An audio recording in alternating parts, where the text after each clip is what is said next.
Welcome everyone to Mail Fuzz TV. I am Peter, that is Connor, and we are going to talk about Star Trek The Next Generation Season 6, Episode 23.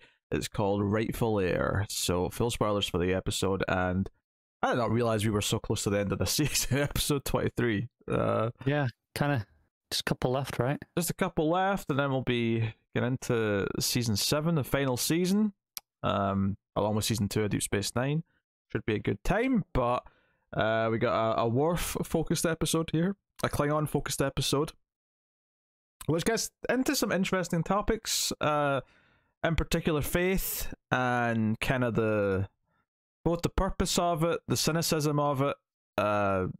Worf's whole thing this episode is he's having a crisis of faith, and it's distracted to the point where he doesn't show up for duty, and Picard goes full angry captain on him, and rightfully so. I really appreciated that Picard was actually super pissed off about this. Yeah, it's because it's Riker that calls it in first. He's like, well, hang on a second. Warp's never late. This isn't right. Like, he gets like a full security team down to his room thinking something's, horrifically wrong. And then Warp's just in there doing some ritual, and Picard's like, no, not having this. Yeah, and it does tie in a little bit. It is motivated by a recent episode, the episode where Worf went to that little colony where he thought he might find his father or whatever it was, but that's kind of motivated this thing that's clearly been hitting at him since then. And Picard's like, okay, clearly there's something on your mind that is overtaking everything. You can't perform your duties, so you're on leave, and go and do what you need to do. Is there somewhere you can go? And he's like, yeah, there's this sort of holy place that we go expecting Kalis, or basically Klingon Jesus, to come back. And so he does, and we spend a chunk of the episode with him there, still doubting and not really feeling like he's really getting anything out of it. Like the others there are saying rituals, they're doing prayers, and he's like, I'm feeling nothing. I've not had any religious experiences. I don't feel like I've seen God. I don't feel like I'm connecting with anything. I just feel like I'm wasting my time. And then out of the blue, and the real premise of the episode kicks in when Kalis seemingly appears and has returned after 1,000 years or whatever the timeline is since his time's been, and that gets into the rest of the episode. I will say I was really pleased that it wasn't too long after this that we ended up back on the ship and we had other characters getting involved. I was very worried that we were going to be sticking with just a few Klingons in a cave for the entire episode. It felt like it could be, yeah. Yeah, I was concerned about that, but I was glad that it didn't. It did get an interesting discussion as it went on, namely some of the decisions that Worf has to make, when he's fully believing and then not believing, and there's definitely some interesting topics. Yeah, I'm quite conflicted on this episode. It presents a lot of interesting ideas, especially things that I personally really enjoy in a lot of stories. I still kind of found it was a relatively dull episode despite all that, especially in the context of Worf Klingon episodes. Oh, you said better for sure. Pretty much all of them were really great, and this one's just okay.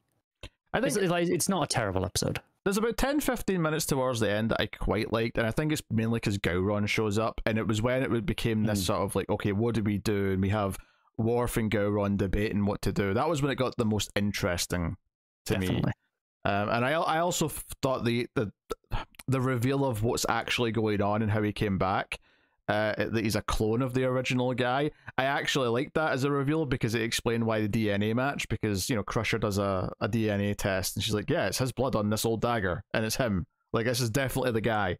Because as soon as they come on the ship, everyone's in the meeting room being like, okay, is he an alien pretending with shapeshifter abilities?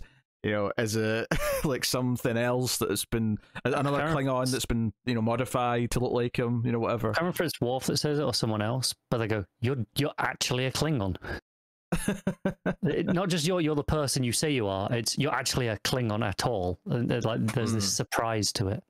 Yeah. Of course, Worf's yeah, but what if he is just really Kalis, and everyone else is quite skeptical about that. But it's interesting that the episode starts with Worf unsure what to believe in, and he's really doubting his faith, and then obviously it doubts it for a while, and then Kalis shows up, and then he kind of believes that it's really Kalis for a bit and is all on board. But then when he finds out the truth and he notices the cracks forming, at the end he comes up with this solution that we'll get into. But at the end of the episode, Worf's actually, if anything, he's back to square one, where he doesn't really know what he believes anymore. He's kind of made some decisions based on what the rest of the Klingon population need and what they might choose to believe or not to believe, but it's not really helped him personally. He's still conflicted, which I did appreciate, because I think watching this episode as an atheist who doesn't really believe in anything and have my own opinions on it, I kind of appreciated that it wasn't something that was tied up in a neat bow for him, where he just magically has the faith at the end or whatever. It's more kind of shades of grey, and like he's sort of understanding the purpose of it without really believing in any of it by the end. And that's absolutely, because especially as someone who was, I was raised Catholic, and it's one where I guess I believed in God when I was younger. I don't really like, there was never like, and there wasn't a conscious thing that I believed in, like, I actively made a choice to, but it was like, when you're a kid, you're told it's real, so it's real. Yeah, I mean, that's going to sound like an insulting way to put it, but you're also told Santa Claus is real, and you probably just assume that's real too. Right, exactly. Everyone as a kid, up until a certain point, believes that. This is no different, except it's even more enforced because, I'm in a Catholic school, 5 days a week. I'm going to church on a Sunday, so it's just kind of, it is that. It's not until, honestly, probably like your teenage years that you actually think about it. I've never thought of God as institutionalized Santa Claus, whereas Santa Claus is commercialized God. Yes, basically. But I think for me, that's maybe that's part of why I find these types of stories so interesting, is I have that, that background. But especially this bit at the end of, well, because I still think the church as an institution has a purpose, to not to me, but to a lot of people, and I can understand that, and I'm not like angry at the church. I don't hate organized religion or anything like that. So I understand its place, and and how for some people that's a good thing, just not for me. And I think it's interesting that you have to have that actual choice at some point, as opposed to, I mean, if you're never raised religiously, you just kind of just atheist by default, or as you kind of really are in this country, generally speaking, culturally Christian, or in a lot of the West, culturally Christian, in that you observe Christmas, Easter, you still vaguely line up, even if you don't believe in God. Culturally, you're still aligned with most of those morals. I think at least until, like you say, there's a point, maybe even if you're atheist by default, there's definitely an age where you start to like think, what do I actually think? Like and I think most people will at that point probably come down on something. And I think if you were atheist by default, the most likely outcome is you just continue to be atheist, or you might open up to agnostic, and that's probably what most people do.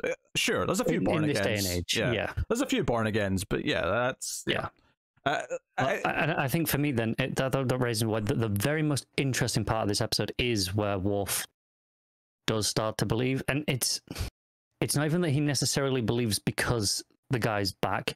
He believes because everyone else doubts.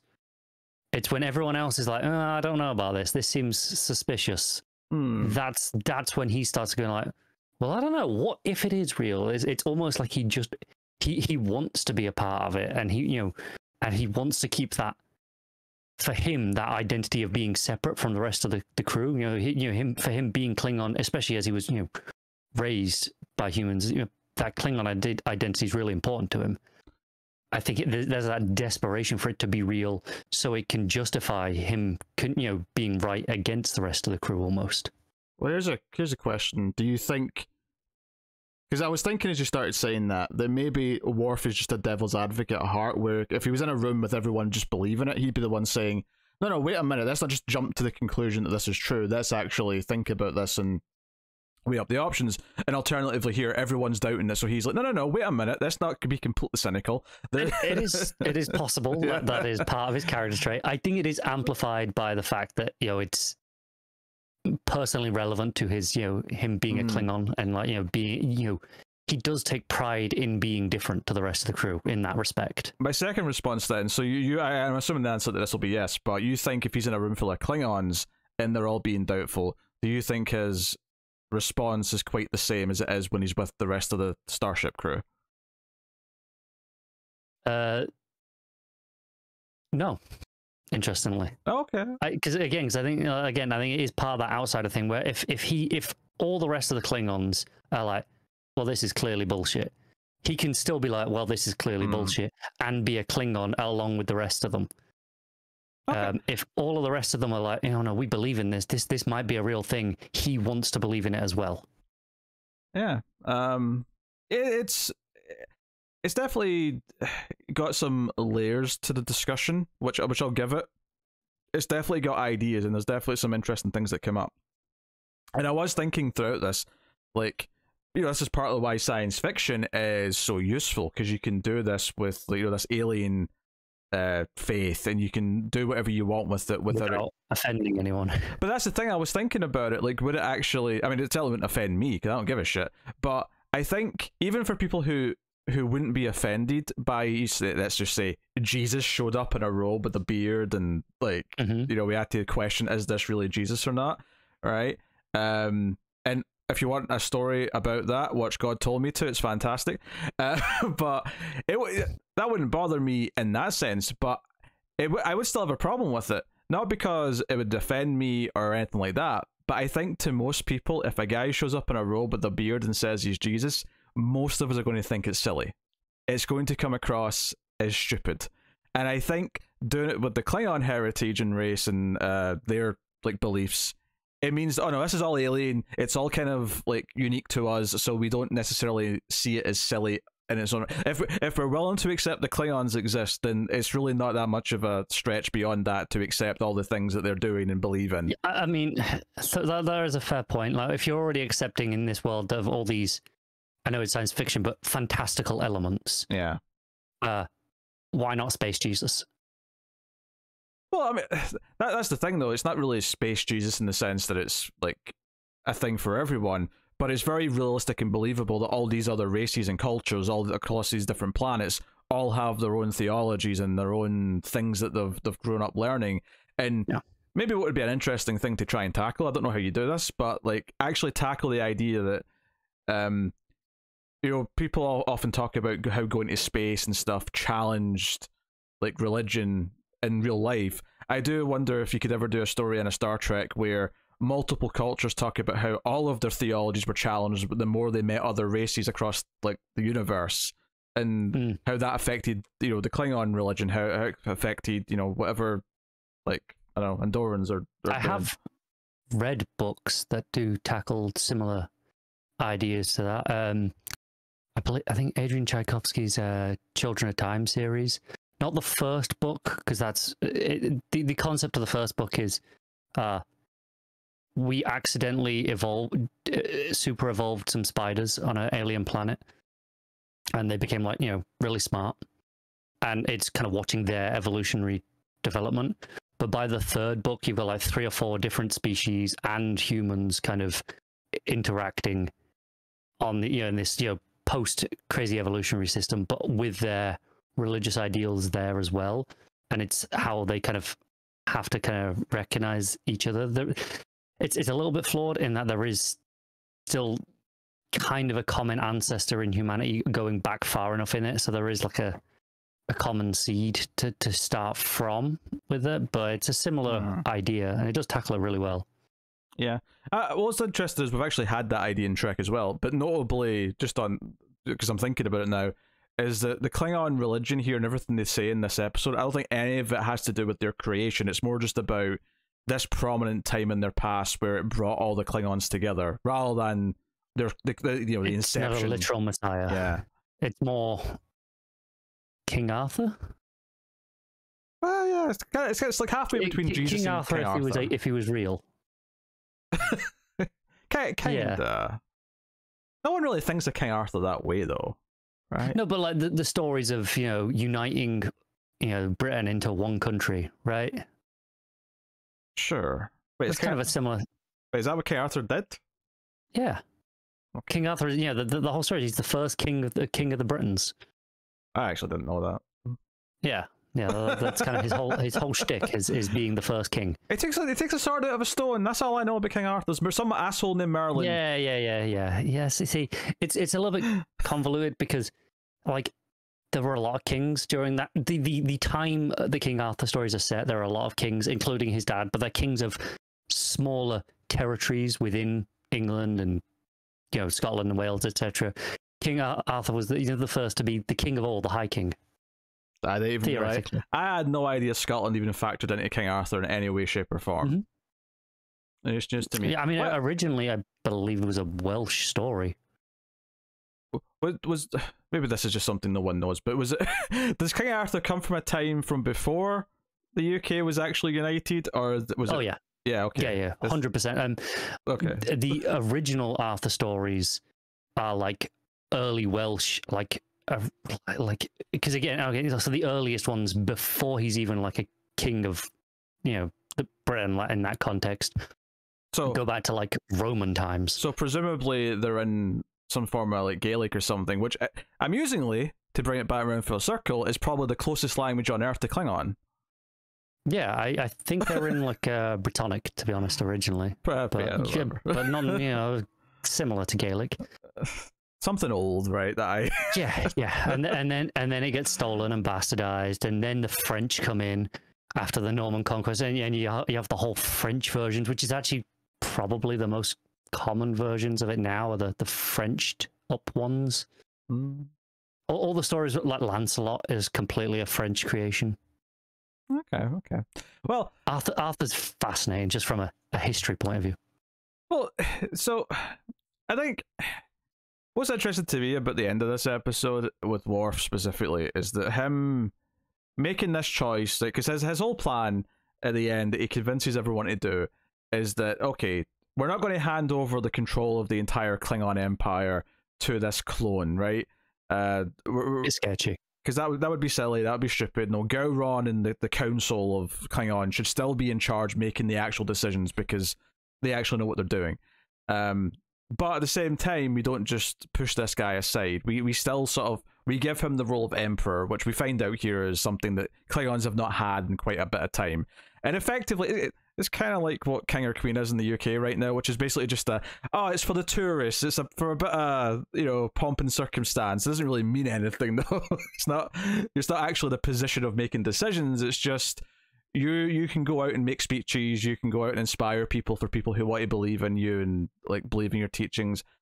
And that's what he proposes. And Gowron's not super into it at first, but ultimately he's able to convince and whatnot, and they all agree to this.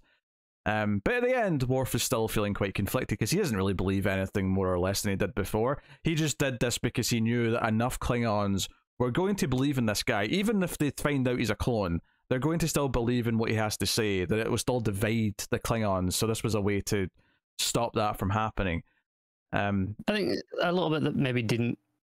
I wish it had gotten into more, is the idea that, so what if he's a clone? It still kind of fulfills the prophecy. It didn't specify how he'd come back. He is back, so surely this counts. It's a technicality, but I suppose equally, one of the ways they realize that it's not really him, or that Worf realizes with Gowron, is that Gowron gets into a fight with him, and Gowron wins, and he's about to kill him, and Worf stops him.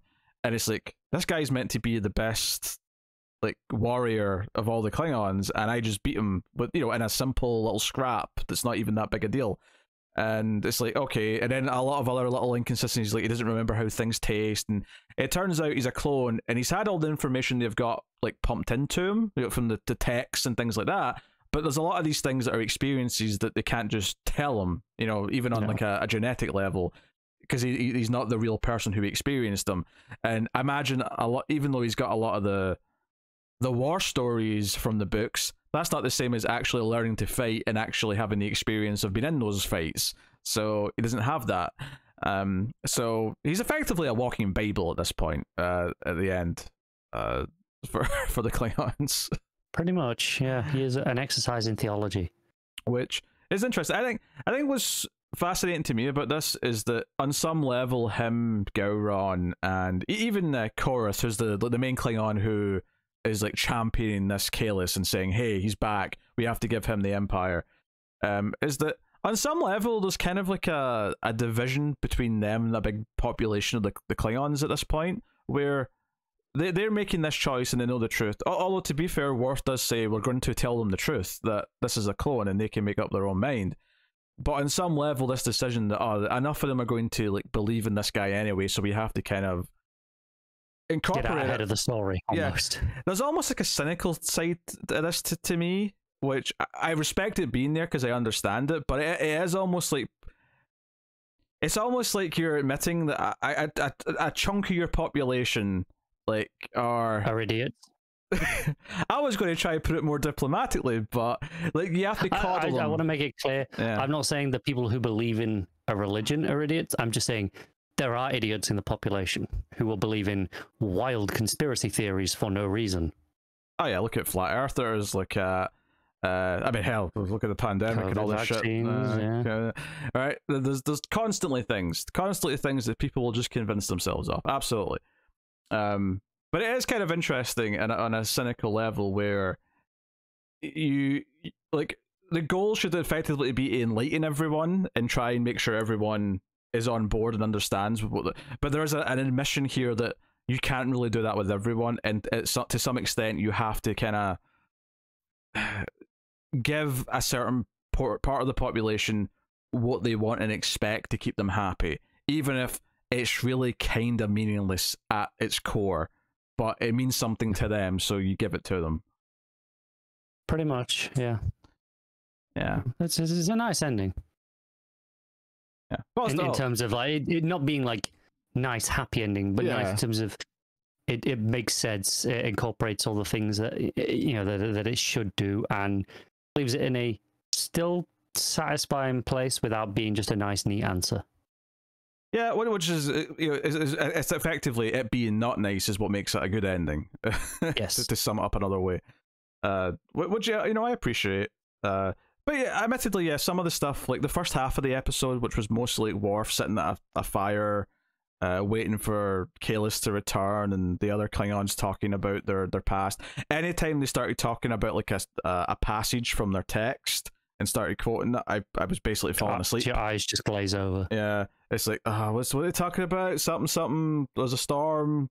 I think this it's so easy to talk about because it has so many good ideas. Yes. I just don't think it's actually that entertaining to watch. It's kind of, especially like the first like half or so, it's kind of dull to watch. It's definitely better than the second half for sure. Like I definitely perked up, especially because they bring in some of the other characters. Data has a couple of key conversations with Worf where he acknowledges that he's had a crisis of, he called it spirituality, as opposed to faith, but basically when he was created he was told he was a machine and that's all he'd ever be, and technically that should be true, but he couldn't sort of just accept and live with that, so he has to believe that he can become something more human, that he can be something that is considered a life, and that's been Data's whole thing throughout the show. So to hear him say it like this, it's a new way for him to phrase it, but it doesn't, it completely syncs up. Pretty much Data 101, right? Yeah. At this point. And you're like, okay, that's an interesting way to like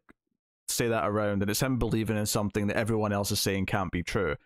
So, and that sort of makes Worf think about, maybe I should believe in something.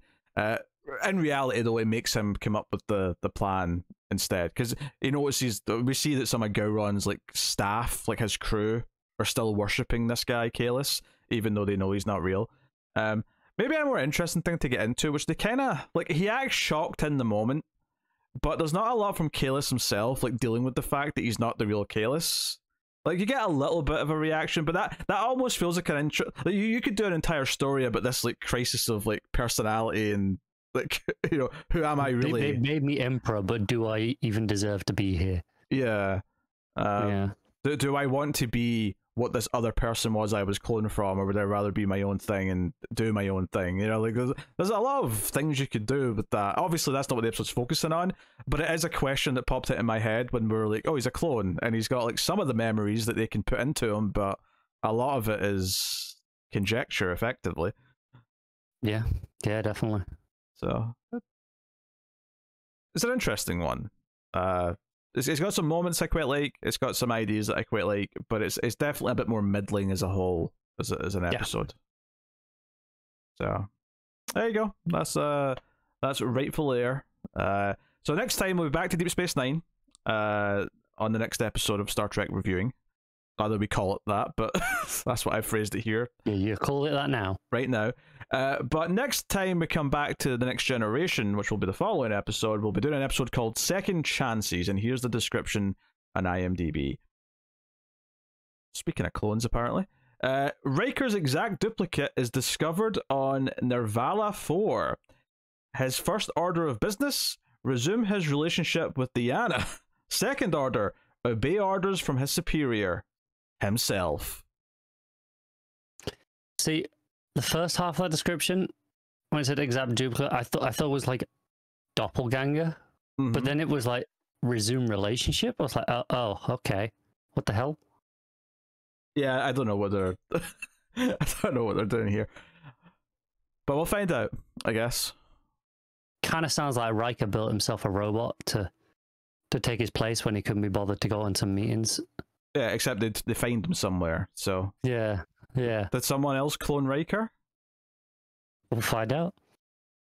I don't know, but yeah. So yeah, that's coming up next time on Next Gen, but next time it will be Deep Space Nine. So let us know what you thought of this episode in the comments, like, subscribe, all that usual stuff. But of course, you can support all the content and help keep it coming. We're going to be at patreon.com/MailFuzzTV and supporting us over there. But that is us. So thank you once again for watching or listening. We always appreciate it. Keep watching Star Trek, and somewhere out there, someone believes in the return of Wesley Crusher.